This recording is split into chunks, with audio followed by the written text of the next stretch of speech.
Hello guys, balik na natin yung ating electric fan para magawa na.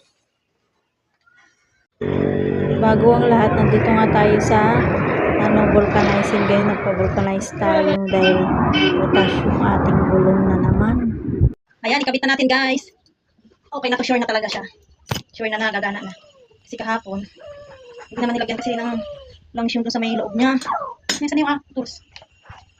Ngayon, dinala ko doon, iba na yung gumawa yung kanyang kapatid. Nilagyan niya ng langis doon sa may loob ng motor.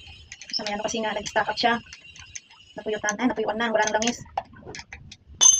Kaya nilagyan niya ng langis.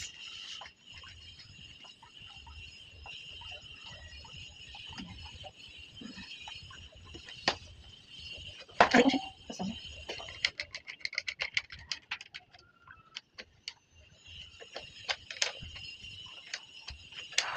Ay, hindi pala kita. Ayun.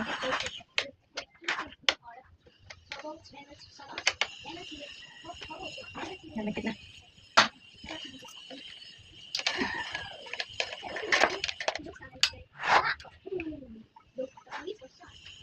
Testing na. Yan, oh guys. Okay na siya. Oh. Okay na. Yan, okay na yung electric fan natin. Sa wakas, okay na siya. Sa wakas guys, ayan na, okay na.